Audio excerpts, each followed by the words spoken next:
সালামু আলাইকুম প্রিয় শিক্ষার্থী, আশা করি তোমরা ভালো আছো। আলহামদুলিল্লাহ, তোমাদের দোয়ায় আমিও ভালো আছি। দেখো, আজকে আমি আলোচনা করার জন্য উপস্থিত হয়েছি পদার্থবিজ্ঞান বিভাগে সম্মান দ্বিতীয়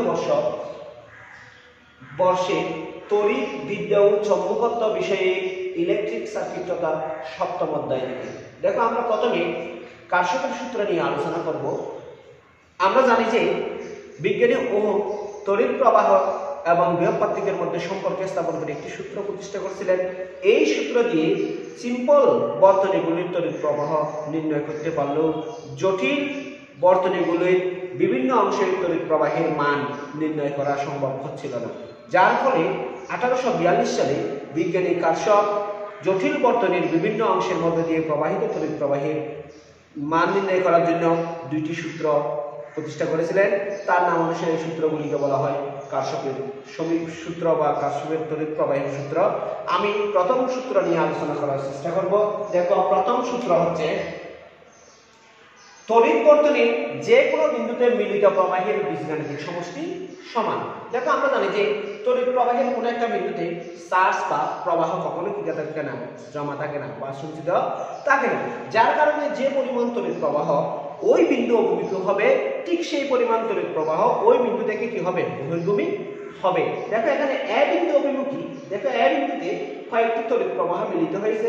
এ বিন্দু অভিমুখে আই তড়িৎ প্রবাহ গেছে এবং I3 তড়িৎ প্রবাহ এ বিন্দু অভিমুখে হয়েছে।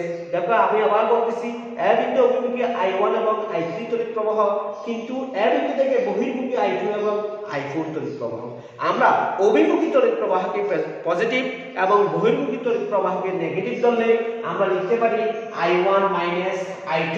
যেহেতু I1 অভিমুখী ছিল এজন্য পজিটিভ, I2 বহির্মুখী ছিল এজন্য নেগেটিভ, I3 অভিমুখী ছিল পজিটিভ, I4 বহির্মুখী ছিল নেগেটিভ। তাহলে I1 minus I2 plus I3 minus I4 সমান কি লিখতে পারি, 0 লিখতে পারি। আমি আবার বলতেছি, যে বিন্দুতে আমরা মিলিত প্রবাহ হিসাব করতেছি সেই বিন্দুগামী তড়িৎ প্রবাহকে আমরা এখানে পজিটিভ ধরছি এবং তার থেকে বহির্মুখী তড়িৎ প্রবাহকে আমরা কি ধরছি, নেগেটিভ ধরছি। কার্শফ এই সূত্রকে, কার্শফের প্রথম সূত্রকে কার্শফের কার্ল সূত্র, কার্শফের পয়েন্ট সূত্র বা কার্শফের জংশন সূত্র বলা হয়। তাহলে এবার আসা যাক কার্শফের দ্বিতীয় সূত্রে। আমরা কার্শফের দ্বিতীয় সূত্রকে এভাবে বিবৃত করতে পারি: তড়িৎ বর্তনীর বিভিন্ন অংশের রোধ, তড়িৎ বর্তনীর বিভিন্ন অংশের রোধ এর মধ্যে প্রবাহিত প্রবাহের গুণফলের সমষ্টি। আবার বলতেছি, তড়িৎ বর্তনীর বিভিন্ন অংশের রোধ এবং এর মধ্যে প্রবাহিত, এর মধ্যে দিয়ে প্রবাহিত প্রবাহের গুণফলের সমষ্টি। দেখো, এখানে যতগুলি অংশ আছে, এটা একটা সার্কিট মনে করো, বহুল বিশিষ্ট সার্কিট। এই যে এখানে যতগুলি অংশ আছে, বর্তনীর যতগুলি অংশ আছে, এই বর্তনীর বিভিন্ন অংশের রোধ এবং ওই রোধের মধ্য দিয়ে প্রবাহিত তড়িৎ প্রবাহের গুণফল এবং ওই গুণফলের সমষ্টি, ওই বর্তনীতে যে তড়িৎ চালক শক্তি বিদ্যমান সেই তড়িৎ চালক শক্তির কি হবে, সমান হবে। আবার বলতেছি, কোন তড়িৎ বর্তনীর বিভিন্ন অংশের রোধ এবং ওই অংশের রোধের মধ্যে দিয়ে যে পরিমাণ তড়িৎ প্রবাহিত হয় তার গুণফলের সমষ্টি ওই বর্তনীর সম্পূর্ণ তড়িৎ চালক শক্তির সমান, তড়িৎ চালক শক্তির সমান বা তড়িৎ চালক বলের সমান। দেখো, আমরা এখানে একটা সার্কিট আঁকছি। দেখো, আমরা তিনটা battery E1 E2 E3 E1 E2 E3 তিনটা ব্যাটারি। এই তিনটা ব্যাটারির অভ্যন্তরীণ রোধ হচ্ছে R1 R2 R3। এই তিনটা ব্যাটারিকে আমি তিনটা ব্যাটারির সাথে তিনটা রোধ যুক্ত করে একটি সার্কিট তৈরি করছি। দেখো, এখানে আমি একটা R1 রোধ যুক্ত করছি, এখানে একটা R2 রোধ যুক্ত করছি, এখানে একটা R3 রোধ যুক্ত করছি। এটা একটা সার্কিট। দেখো, এই সার্কিটে ঘড়ির কাঁটার ঘূর্ণনের দিকে ক্লকওয়াইজ ঘড়ির কাঁটার ঘূর্ণনের দিকে তড়িৎ প্রবাহিত হচ্ছে। দেখো, এ থেকে বি, বি থেকে সি, সি থেকে ই, ই থেকে এফ, এই পথে কি হচ্ছে, তড়িৎ প্রবাহিত হচ্ছে। তার মানে আমরা এখানে ঘড়ির কাঁটার দিকে বা ক্লকওয়াইজ টাইমকে যদি আমরা পজিটিভ কল্পনা করি, তাহলে তার বিপরীত প্রবাহকে আমরা কি করব, নেগেটিভ কল্পনা করব। এখন দেখো, এই সার্কিটে A B C D A একটা loop, A B C D A একটা loop, A B C D A বদ্ধ লুপের মধ্যে দেখো এই বদ্ধ লুপের মধ্যে দুটো উৎসযুক্ত দুটো ব্যাটারি যুক্ত একটা E2 একটা E3, E3 ঘড়ির কাঁটার দিকে প্রবাহ দিচ্ছে, কিন্তু E2 ঘড়ির কাঁটার বিপরীত দিকে। দেখো এই বদ্ধ বর্তনীর ক্ষেত্রে E2 ঘড়ির কাঁটার দিকে হলে E3 ঘড়ির কাঁটার দিকে হলে E2 কি হয়ে যাবে, ঘড়ির কাঁটার বিপরীত দিকে হয়ে যাবে। তাহলে আমরা এখানে দেখতেছি যে এই যে B বা R3 রোধের মধ্যে দিয়ে প্রবাহ I3, তাহলে R3 রোধ এবং এর প্রবাহ I3 এর যে সূত্র অনুযায়ী আমরা বলছিলাম রোধ এবং রোধের মধ্যে দিয়ে প্রবাহের গুণফল, তাহলে I3 * R3 প্লাস দেখো এই উৎসের বা ব্যাটারির অভ্যন্তরীণ রোধ ছিল R3 এবং এই উৎসের বা এই ব্যাটারির প্রবাহ I3, তাহলে আমরা লিখতে পারি I3 প্লাস অভ্যন্তরীণ রোধ R3 মাইনাস এখানে দেখো এটা যদি ঘড়ির কাঁটার দিকে হয় উল্টো দিকে আসলে ঘড়ির কাঁটার বিপরীত দিকে হয়ে গেছে, তার মানে R2 এর মধ্যে দিয়ে যে প্রবাহ প্রবাহিত হবে সেটা কি হবে, ঋণাত্মক হয়ে যাবে। তাহলে আমরা লিখতে পারি মাইনাস I2 মাইনাস অভ্যন্তরীণ রোধ স্মল r2 হবে, তাহলে সেই ক্ষেত্রে তড়িৎ প্রবাহ হবে minus small I2 R2 minus I2 capital R2 equal, দেখো এখানে E3 ছিল ঘড়ির কাঁটার দিকে, E2 ছিল ঘড়ির কাঁটার বিপরীত দিকে, সেজন্য আমরা লিখছি E3 মাইনাস E2। আশা করি বুঝতে পারছো এ বি সি ডি বদ্ধ লুপের তড়িৎ প্রবাহের ক্ষেত্রে দ্বিতীয় সূত্র কিভাবে প্রয়োগ হয়েছে সেটা তোমরা আশা করি বুঝতে পারছো। এখন আমরা এ বি সি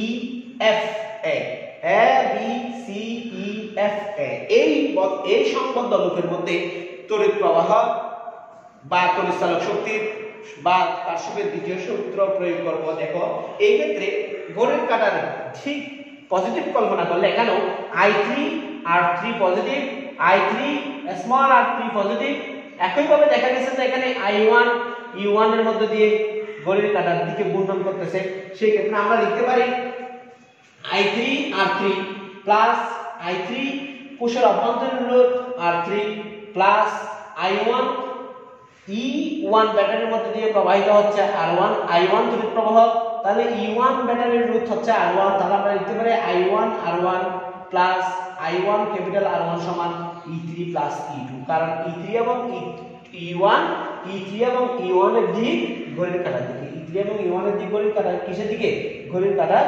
দিকে, এটাকে আমরা 3 নম্বর সমীকরণ দিতে পারি। একইভাবে A D C E F A বদ্ধ লুপের মধ্যে যদি আমি কারশফের দ্বিতীয় সূত্র প্রয়োগ করি সেই ক্ষেত্রে দেখা যাবে যে এখানে A D C E F A ঘড়ির কাঁটার ঘুরতেছে বা ঘড়ির কাঁটার দিকে কি হচ্ছে, তড়িৎ প্রবাহিত হচ্ছে, সেই ক্ষেত্রে A থেকে D D থেকে C C থেকে E E থেকে F F থেকে কি A, এখানে দুটো ব্যাটারি যুক্ত, একটা E2 একটা E1, দুইটার দিক একই দিকে, দুইটার দিক কোন দিকে, একই দিকে ঘড়ির কাঁটার দিকে। তাহলে আমরা লিখতে পারি I2 R2 plus I2 small r2 অর্থাৎ দ্বিতীয় কোষের বা E2 ব্যাটারির অভ্যন্তরীণ রোধ R2 plus I1 capital R1 plus I1 প্রথম কোষের অভ্যন্তরীণ রোধ R1 equal E2 plus E1। তাহলে আমরা দেখতেছি যে এখানে 2 নম্বর সমীকরণ, 3 নম্বর সমীকরণ, 4 নম্বর সমীকরণ, এই 2 3 4 এগুলি কারশফের দ্বিতীয় সূত্রকে কি করতেছে, মেনে চলতেছে। কারশফের দ্বিতীয় সূত্র প্রয়োগ করে বিভিন্ন বদ্ধ লুপ থেকে আমরা কি পাচ্ছি, তড়িৎ চালক শক্তির সমান প্রবাহ পাচ্ছি, ঠিক আছে। অর্থাৎ আমরা দেখতে পাচ্ছি যে বিভিন্ন অংশের রোধ এবং এর মধ্যে দিয়ে প্রবাহিত তড়িৎ প্রবাহের গুণফল ওই কোষের বা ওই বর্তনীর তড়িৎ চালক শক্তির কি হচ্ছে, সমান হচ্ছে। দেখো মনে রাখবা এই ক্ষেত্রে ঘড়ির কাঁটার ঘূর্ণনের দিককে পজিটিভ দিক এবং ঘড়ির কাঁটার ঘূর্ণনের বিপরীত দিককে কি দিক বলা হয়, নেগেটিভ দিক ধরে নেওয়া হয়েছে, বা অন্তর্মুখী প্রবাহকে পজিটিভ, বহির্মুখী প্রবাহকে কি হিসেবে ধরা নেওয়া হয়েছে, নেগেটিভ হিসেবে ধরা নেওয়া হয়েছে। আমরা এই সমীকরণগুলিকে যদি সাংকেতিক রূপে লিখি,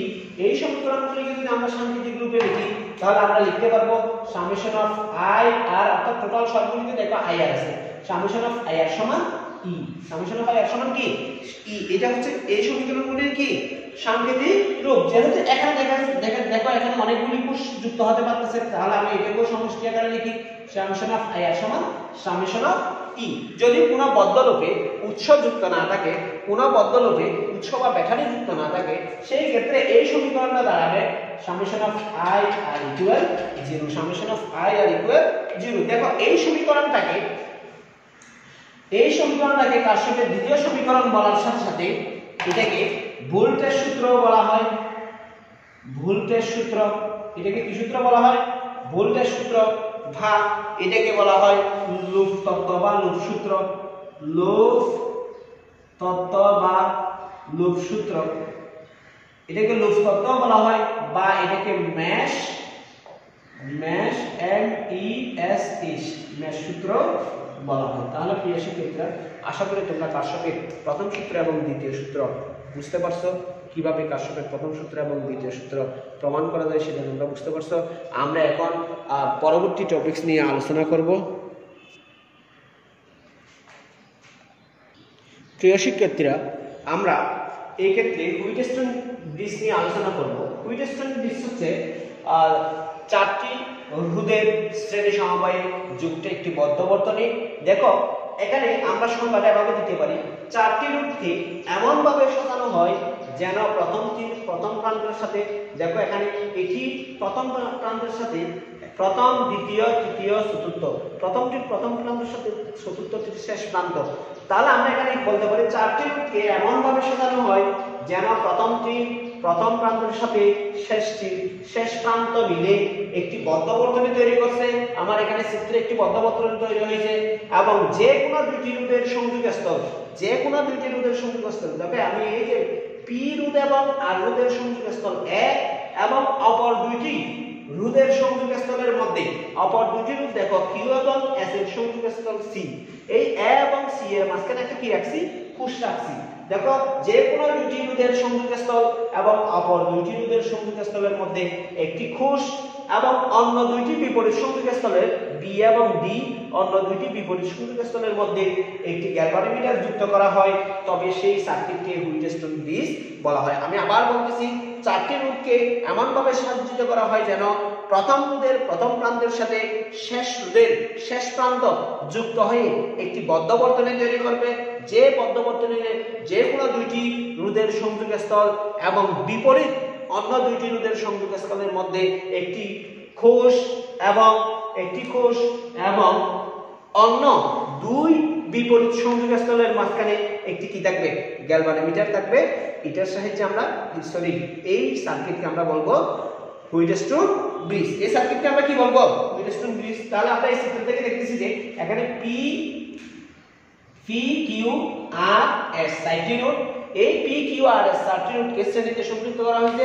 পি রোধকে আমি প্রথম রোধ কল্পনা করি, কিউ রোধকে দ্বিতীয় রোধ কল্পনা করি, এস রোধকে তৃতীয় বা চতুর্থ রোধ কল্পনা করি, আর কে তৃতীয় রোধ চতুর্থ রোধ কল্পনা করলে তাহলে দেখা যাবে যে পি কিউ আর এস অর্থাৎ প্রথম প্রান্ত শেষ প্রান্ত মিলে একটি বদ্ধ বর্তনী তৈরি হয়েছে, এবং এই বদ্ধ বর্তনী যে কোনো দুই বিপরীত সংযোগস্থলের মাঝখানে একটি কোষ এবং অন্য বিপরীত সংযোগস্থলের মাঝখানে একটি গ্যালভানোমিটার রেখে বিভিন্ন অংশের তড়িৎ প্রবাহ কি করা হয়? পরিমাপ করা হয়। এখানে আমরা দেখতেছি পি রোধের মধ্যে দিয়ে তড়িৎ প্রবাহ হচ্ছে I1, কিউ রোধের মধ্যে দিয়ে তড়িৎ প্রবাহ হচ্ছে I2, আর রোধের মধ্যে দিয়ে তড়িৎ প্রবাহ হচ্ছে I3, এবং এস রোধের মধ্যে দিয়ে তড়িৎ প্রবাহ হচ্ছে I4। গ্যালভানোমিটারের মধ্যে দিয়ে তড়িৎ প্রবাহ হচ্ছে IG। দেখো এ থেকে বি থেকে আসার পর I1 তড়িৎ প্রবাহ দুই ভাগে ভাগ হয়ে যাচ্ছে, একটা গ্যালভানোমিটারের মধ্যে দিয়ে যাচ্ছে আর একটা কিউ রোধের মধ্যে দিয়ে যাচ্ছে, ঠিক আছে?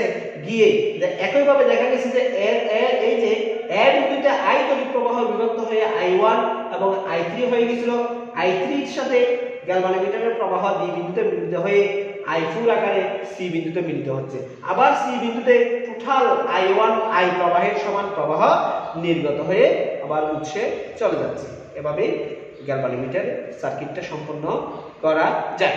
আমরা এখন হুইটস্টোন ব্রিজের সাম্য অবস্থার শর্ত নির্ণয় করব। প্রিয় শিক্ষার্থীরা, আমরা এখন হুইটস্টোন ব্রিজের সাম্যাবস্থার শর্ত আলোচনা করব। দেখো, এটা একটা হুইটস্টোন ব্রিজের সার্কিট। এখানে চারটি রুট শ্রেণীবদ্ধভাবে এমনভাবে যুক্ত করা হয়েছে যেন প্রথম প্রান্ত শেষ প্রান্তের সাথে যুক্ত হয়, এবং যে কোনো দুটি বিপরীত সংযোগস্থলের মধ্যে একটি উৎস এবং অন্য দুটি বিপরীত সংযোগস্থলের মধ্যে একটি গ্যালভানোমিটার যুক্ত করে একটি হুইটস্টোন ব্রিজ সার্কিট তৈরি করা হয়েছে।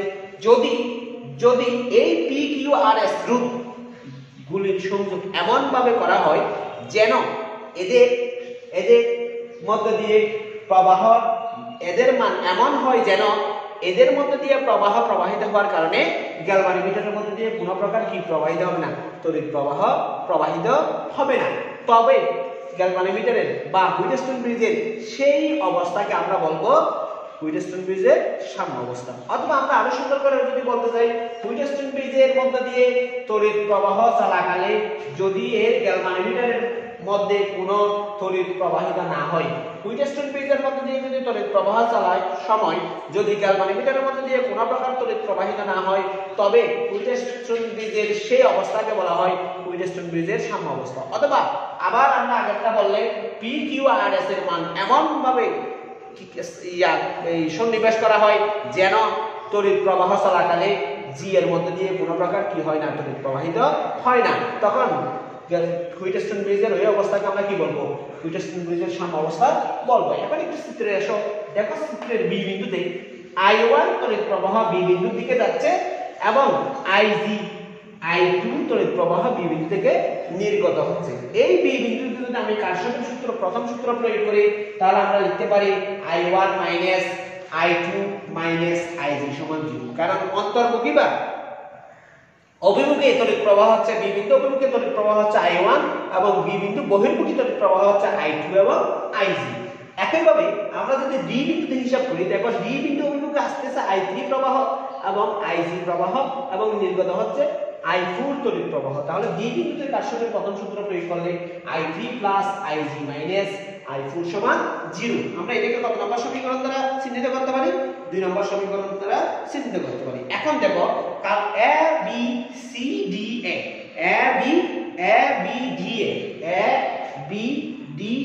এই A B D A লুপের মধ্যে যদি আমি কারশফের দ্বিতীয় সূত্র প্রয়োগ করি, কোন লুপের মধ্যে? A B D A লুপের মধ্যে যদি আমি কারশফের সূত্র প্রয়োগ করি, কাইন্ডলি একটু মনোযোগ দিয়ে দেখবা please. A B D A লুপে কারশফের দ্বিতীয় সূত্র প্রয়োগ করে কারশফের, দেখো এখানে এই লুপের মধ্যে কোনো উৎস নেই। দেখো A B D A কোন উৎস আছে? আমরা জানি যে যদি কোনো লুপে উৎস যুক্ত না থাকে, সেই ক্ষেত্রে রোধ এবং রোধের মধ্যে দিয়ে প্রবাহিত তড়িৎ প্রবাহের সমষ্টি কি হবে? শূন্য হবে। সমষ্টি কি হবে? শূন্য হবে। তাহলে এক্ষেত্রে আমরা লিখতে পারি, দেখো এখানে প্রথম রূপ হচ্ছে P1 এর মধ্যে দিয়ে তড়িৎ প্রবাহ I, আমরা ঘড়ির কাঁটার ঘূর্ণনের দিককে পজিটিভ কল্পনা করব। এই ক্ষেত্রে গ্যালভানোমিটারের রোধ G এবং গ্যালভানোমিটারের মধ্যে দিয়ে প্রবাহ IG, দেখো এটা বিপরীত দিকে, ঘড়ির কাঁটার বিপরীত দিকে, এই ক্ষেত্রে রোধ R এবং প্রবাহ IG। সেই ক্ষেত্রে আমরা লিখতে পারি I1P plus IG capital G minus I3 R সমান 0। এটাকে আমরা সমীকরণ কত দিতে পারি? এটাকে আমরা সমীকরণ 3 দিতে পারি।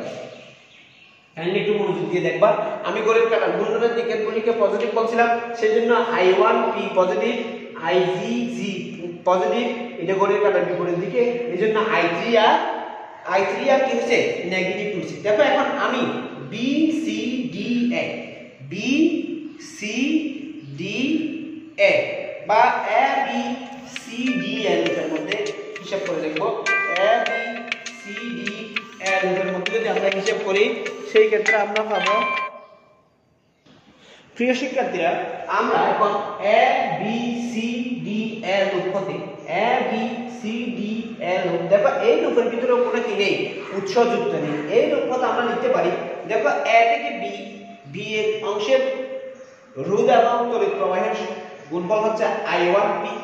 একইভাবে BC অংশে রোধ এবং তড়িৎ প্রবাহের গুণফল হচ্ছে I2Q।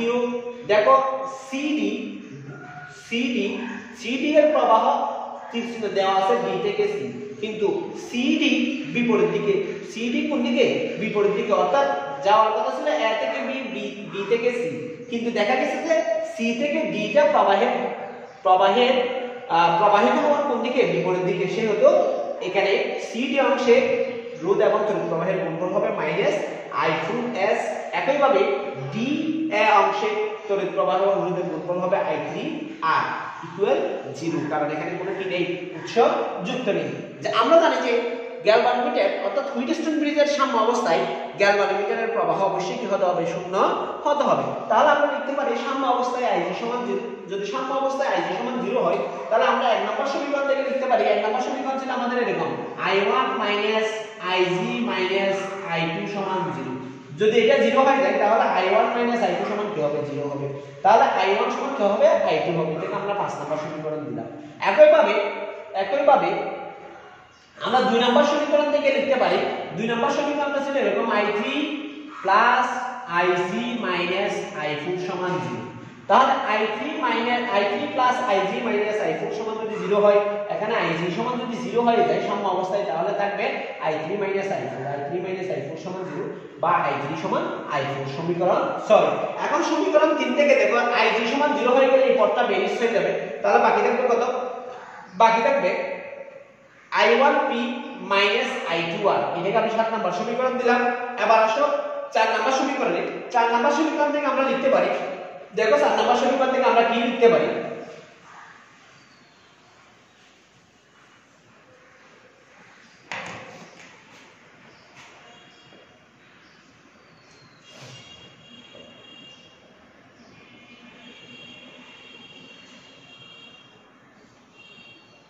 দেখো 4 নম্বর সমীকরণ থেকে আমরা লিখতে পারি I1P plus I2Q minus I4S minus I3R সমান 0।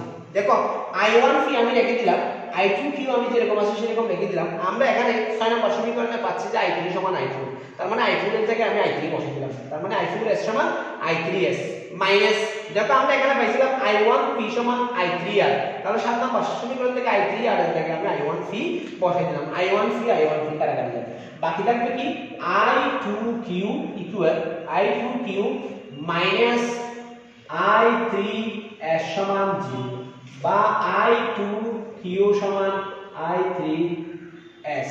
দেখো আমি এটাকে লিখতে পারি I2 বাই এটা কত? আমি I2 সমান এখানে লিখতে পারি, এখানে I2 এর পরিবর্তে আমি কি বসাইতে পারি? I1 বসাতে পারি। দেখো I2 সমান I1, তাহলে I1Q সমান I3S। দেখো আমি এটাকে এভাবে লিখতে পারি I1 বাই I3 সমান S বাই Q লিখতে পারি কিনা দেখো তো। I1 কে I3 দিয়ে ভাগ করলে Q দিয়ে কাকে ভাগ করতে হবে? S কে ভাগ করতে হবে। দেখো এই সমীকরণ থেকে আমরা 7 নম্বর সমীকরণের দিকে একটু তাকাও প্লিজ। 7 নম্বর সমীকরণ থেকে আমরা লিখতে পারি, 7 নম্বর সমীকরণ থেকে আমরা লিখতে পারি I1 বাই I3 সমান R বাই Phi লিখতে পারি কিনা দেখো। তাহলে এই মানটা যদি আমরা এখানে বসাই দিই R by Phi equal S by Q, বা একান্তরকরণ করলে Q by Phi equal S by R। কি করণ করছি? যে একান্তরকরণ করছি, যে Q R এর জায়গায় আর Q এর জায়গায় আমি যদি ব্যস্তকরণ করি, তাহলে Phi বাই Q সমান R বাই S। অর্থাৎ P Q R S কে যদি এমন ভাবে সাজানো হয় যেখানে Phi বাই Q এর অনুপাত R বাই S এর অনুপাত সমান হয়, তবে সেই ক্ষেত্রে গ্যালভানোমিটার কি অবস্থায় থাকবে? সাম্য অবস্থায় থাকবে। Phi by Q equal R by S হলো গ্যালভানোমিটারের সাম্য অবস্থার শর্ত। আমরা এখন গ্যালভানোমিটারের মধ্যে দিয়ে প্রবাহিত তড়িৎ প্রবাহ নির্ণয় করার চেষ্টা। প্রিয় শিক্ষার্থীরা, তাহলে আমরা কি নির্ণয় করতেছি? এখন গ্যালভানোমিটারের প্রবাহ নির্ণয় করতেছি। দেখো এটা হুইটস্টোন ব্রিজের সার্কিট। আমরা এই হুইটস্টোন ব্রিজের মধ্যে যে কোনো B এবং D বিন্দুর মধ্যে B এবং D সংযোগস্থলের মধ্যে সংযুক্ত গ্যালভানোমিটারের মধ্যে তড়িৎ প্রবাহ IG হলে আমরা IG নির্ণয় করার চেষ্টা করব। দেখো IG নির্ণয় করতে গিয়ে আমরা A B D A লুপের মধ্যে কারশফের দ্বিতীয় সূত্র প্রয়োগ করলে আমরা পাই L1 Phi plus IG I1 Phi plus IG capital G minus I3 আর ইকুয়াল 0। কেন 0? এখানে এই বদ্ধ লুপের মধ্যে কোনো কি ছিল না, উৎসযুক্ত ছিল না। আমরা একইভাবে B C D B এই লুপের মধ্যে যদি আমরা কি প্রয়োগ করি, কারশফের দ্বিতীয় সূত্র প্রয়োগ করি, একটু দেখবে এখানেও কিন্তু কোনো কি নেই, উৎস নেই, সেই ক্ষেত্রে আমরা লিখতে পারি I2Q minus I4S minus IG capital G সমান 0। I2Q minus I4S minus IG capital G সমান 0। এখানে I2Q যেদিকে প্রবাহিত হচ্ছে, I4S এবং IG ক্যাপিটাল G তার বিপরীত দিকে প্রবাহিত হচ্ছে। দেখো আমরা এক নম্বর সমীকরণ থেকে আমরা জানি যে I1 minus IG minus I2 সমান, অর্থাৎ এটাই তো এক নম্বর সমীকরণ ছিল। এখান থেকে আমরা I2 সমান লিখতে পারি I1 minus IG। দেখো এই I1 minus IG আমি যদি এখানে বসে দিই, তাহলে I2Q সমান হবে I1 minus IGQ মাইনাস, একইভাবে আমাদের দুই নম্বর সমীকরণ ছিল এরকম I3 plus IG minus I4 সমান 0। তাহলে I4 কে বক্রান্ত করলে I3 প্লাস IG সমান I4 হবে। তাহলে I4 এর জায়গায় I3 প্লাস IG বসাই দিলাম into S minus IG minus G সমান 0। এটাকে 10 নম্বর সমীকরণ দিলাম। এটাকে কত নম্বর সমীকরণ দিলাম? আমরা I1P plus IG capital G minus I3 আর সমান 0, এটাকে 10 নম্বর সমীকরণ, এবং I1 minus IG into Q minus I3 plus IG into S minus IG into capital G সমান 0, এটাকে কত নম্বর সমীকরণ দিলাম? 11 নম্বর সমীকরণ দিলাম। এখন আমরা কারশফের প্রথম সূত্র প্রয়োগ করব কোথায়? এ বিন্দুতে যদি কারশফের প্রথম সূত্র প্রয়োগ করি, দেখো এ বিন্দুতে I পরিমাণ তড়িৎ প্রবাহ এ বিন্দু থেকে আসতেছে, I1 এবং I3 পরিমাণ তড়িৎ প্রবাহ নির্গত হয়ে যাচ্ছে। তাহলে আমরা লিখতে পারি I minus I1 minus I3 সমান 0। তাহলে I3 সমান হবে I minus I1, I3 সমান কত হবে? I minus I1। এটাকে আমি কত নম্বর সমীকরণ দিলাম? 11 নম্বর সমীকরণ দিলাম। কাইন্ডলি একটু বোঝার চেষ্টা করিও প্লিজ। তাহলে আমরা লিখতে পারি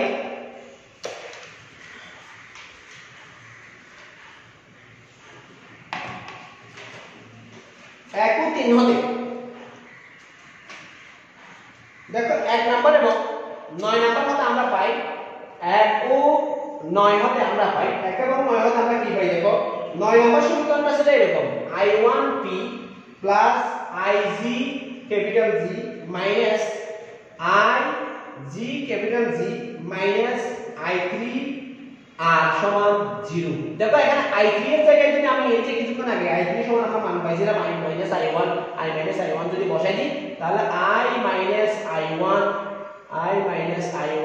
আর সমান 0। কাইন্ডলি দেখো বোঝার চেষ্টা করবা, আমি একটু ভেঙে করতেছি I1P plus IG capital G minus I R minus plus I1 R সমান 0। দেখো এখানে I1P আছে, এখানে I1 আর আছে। আমি I1 টা যদি কমন নিয়ে নিই, তাহলে P প্লাস R, I1 এই অংশ এবং এই অংশ থেকে আমি কি কমন নিলাম? I1 কমন নিলাম। তাহলে I1 into P plus R plus IG capital G minus I আর সমান 0। আমি এটাকে আরেকটা সমীকরণ দিলাম, এই সমীকরণের নাম দিলাম 12। কত নম্বর সমীকরণ? এটাকে 12 নম্বর সমীকরণ দিলাম। এখন আমরা 1 নম্বর সমীকরণ নেব। এখন আমরা কি করব?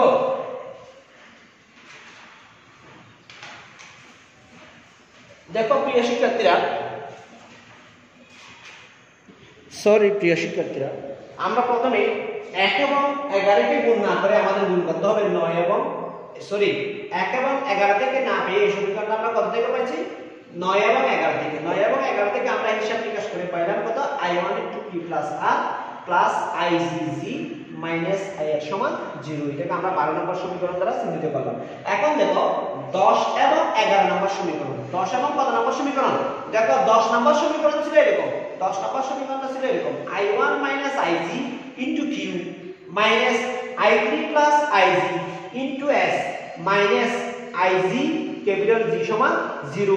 11 নম্বর সমীকরণটা ছিল এরকম, দেখো 11 নম্বর সমীকরণটা ছিল I3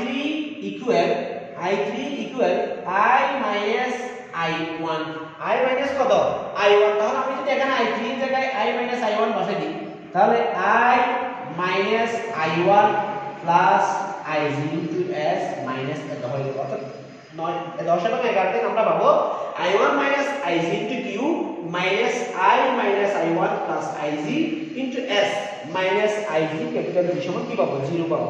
আমি এখানে কিউ দ্বারা গুণ করলে i1 Q minus IG Q, এখানে মাইনাস দ্বারা গুণ করলে মাইনাস এস দ্বারা গুণ করলে is minus minus plus i1s plus minus minus igs minus ig g সমান 0। এখন দেখো মাইনালি এখানে i1 কিউ আছে, এখানে i1 s আছে, i1 কমন হচ্ছে আমি কমন নিয়ে নিলাম i1 কিউ প্লাস s। এখন দেখো এখানে ig কিউ আছে, igs আছে, igg আছে, সবগুলো লাগে মাইনাস চিহ্ন, আমি মাইনাস ig কমন নিলে q plus s plus g হবে, বাকি থাকবে মাইনাস is। তাহলে আমি লিখলাম i1 q plus s minus ig into q plus s plus capital g minus is সমান 0। আমি এই সমীকরণটা কত নম্বর সমীকরণ দিলাম? 13 নম্বর সমীকরণ দিলাম। দেখো প্রিয় শিক্ষার্থী, এখন আমরা 12 নম্বর সমীকরণকে s প্লাস q এবং 13 নম্বর সমীকরণকে p প্লাস r দ্বারা গুণ করে যা পাবো তা একটা থেকে আরেকটা বিয়োগ করব। প্রিয় শিক্ষার্থীরা, এখন আমরা 12 নম্বর সমীকরণকে s প্লাস q এবং 13 নম্বর সমীকরণকে p প্লাস q দ্বারা গুণ করব এবং 12 নম্বরের গুণফল থেকে 13 নম্বরের গুণফল বিয়োগ করব। দেখো 12 নম্বর সমীকরণ ছিল i1 p plus r plus ig capital G minus i r equal 0। এটাকে যদি আমি s প্লাস q দ্বারা গুণ করি, দেখো i1 p plus r into s plus q plus ig capital G into s plus q minus i r s plus q equal 0। একইভাবে 13 নম্বর সমীকরণ ছিল i1 s plus q minus ig q plus s plus capital G minus is equal 0। এটাকে যদি আমি p plus r দ্বারা গুণ করি তাহলে আমরা পাবো i1 s plus q into p plus r, p plus r into s plus q minus ig বসাইলাম g plus q plus s into p plus r minus is বসাইলাম into p plus r equal 0। আমি বলছিলাম যে 12 নম্বরের গুণফল থেকে 13 নম্বরের গুণফল বিয়োগ করব। দেখো বিয়োগ করলে এটা মাইনাস হয়ে যাবে, তাহলে এই অংশ এবং এই অংশ কাটাকাটি হবে। এখন এখানে আসো ig capital G s plus q, এই মাইনাসটা প্লাস হয়ে যাবে, এখানে আছে কি ig capital G capital q capital s এবং p প্লাস r। দেখো g plus q plus s into p plus r। দেখো প্রিয় শিক্ষার্থীরা, আমি এই দুইটা পদে ig কমন আছে না, ig কমন নিয়ে নিলাম, তাহলে এখানে থাকতেছে g into s plus q plus এখানে থাকবে g plus q plus s into p plus r। দেখো এখানে মাইনাস আছে, এটা প্লাস হয়ে যাবে, আমি মাইনাসটা বসাইলাম, উভয় পদে i আছে, i কমন নিলাম, আমি r দ্বারা গুণ করে দিলে rs plus r cube minus, যেহেতু মাইনাস কমন নিচ্ছি, যেহেতু কি করছি এটা প্লাস ছিল মাইনাস কমন নিলে মাইনাস হয়ে যাবে, তাহলে ps প্লাস rs ইকুয়াল 0। এখন আসো ig g into s plus q যেমন আছে রেখে দিলাম। দেখো এটাকে আমি একটু বাংলাম, এই p প্লাস r কে p প্লাস r দিয়ে এই অংশকে গুণ, তার মানে p plus r into g p plus r into q p plus r into s লিখতে পারি। আমি শুধু হিসাবের সুবিধার্থে g কে সেপারেট করে দিচ্ছি, g into p plus r plus g বাদ দিলে এখানে থাকে কত q plus s into p plus r minus i। দেখো এটা গুণ করে ফেললে rs p plus pq minus দ্বারা গুণ করলে মাইনাস ps মাইনাস rs কাটাকাটি যাবে, বাকি থাকবে rq মাইনাস ps। পরবর্তী লাইনে আমরা লিখতে পারি ig ক্যাপিটাল G যদি আমি কমন নিই এখান থেকে, দেখো এখানেও ক্যাপিটাল এই অংশ থেকে ক্যাপিটাল G আমরা কমন নিয়ে নিতে পারি। যদি ক্যাপিটাল G কমন নিই তাহলে আমরা এটাকে সাজিয়ে লিখলে p plus q plus r plus s লিখতে পারি, plus q plus s into p plus r যেরকম আছে এরকম রেখে দিলাম, পক্ষান্তর করে দিলাম, মাইনাসটা প্লাস হয়ে যাবে i into rq minus ps, i into rq minus ps। এখন আমি এই সমীকরণটাকে লিখতে পারি, দেখো আমি এটাকে কিভাবে লিখতে পারি, আমি এখান থেকে আমাকে বলছিল ক্যালভারিমিটারের প্রবাহ বের করার জন্য ভাগ ig সমান আমরা লিখতে পারি i into rq minus ps, rq minus ps। তারপরে যেহেতু এখানে ig এটা ig ইনটু এটা পুরোটা ig ইনটু এর গুণফল সমান i into rq minus ps, তাহলে ig সমান হবে এটা দিয়ে এটাকে ভাগ, তাহলে এখানে আমরা পাবো G P plus Q plus R plus S plus Q plus R P plus Q, Q plus R P plus Q সমীকরণ এটাকে কত দিতে পারি 14 দিতে পারি। এই 14 নম্বর সমীকরণ হচ্ছে গ্যালভানোমিটারের মধ্যে দিয়ে প্রবাহিত তড়িৎ প্রবাহের সমীকরণ। যদি আমরা গ্যালভানোমিটারের রুট জি যে কোনো চারটি root P Q R S এর মান আমাদের জানা থাকে এবং টোটাল তড়িৎ প্রবাহ আই জানা থাকে, তাহলে আমরা এই সমীকরণের মাধ্যমে গ্যালভানোমিটারের মধ্যে দিয়ে তড়িৎ প্রবাহ আইজি লিখতে পারি, আইজি বের করতে পারি। প্রিয় শিক্ষার্থীরা, আমি এখান থেকে সামান্য একটা নোট দেব বা নোট বোঝানোর চেষ্টা করব, তোমরা একটু বোঝার চেষ্টা করো। আমরা গ্যালভানোমিটারের সাম্য অবস্থার শর্ত কি করছিলাম, নির্ণয় করছিলাম। আমরা এই সমীকরণ প্রয়োগ করেও গ্যালভানোমিটারের সাম্য অবস্থার শর্ত নির্ণয় করতে পারি। দেখো সাম্য অবস্থার শর্ত, সাম্য অবস্থার শর্ত এখান থেকে আমরা নির্ণয় করতে পারি কিভাবে? দেখো সাম্য অবস্থায় আইজি সমান 0, আইজি সমান কত 0, তাহলে 14 নম্বর থেকে দেখো 14 নম্বর থেকে আমরা পাই 0 ইকুয়াল 0 কে এটা দিয়ে গুণ করলে 0 হয়ে যাবে, 0 কে হর দিয়ে গুণ করলে 0 হয়ে যাবে, 0 equal i into R Q minus PS বা পি বা R Q minus PS, PS equal 0, বা আমরা লিখতে পারি পিএস ইকুয়াল আর কিউ বা P by Q equal R by S. দেখো আমরা যে সাম্য অবস্থার শর্তটা ওখানে নির্ণয় করছিলাম সেটা এখানে পেয়ে গেছি কিনা।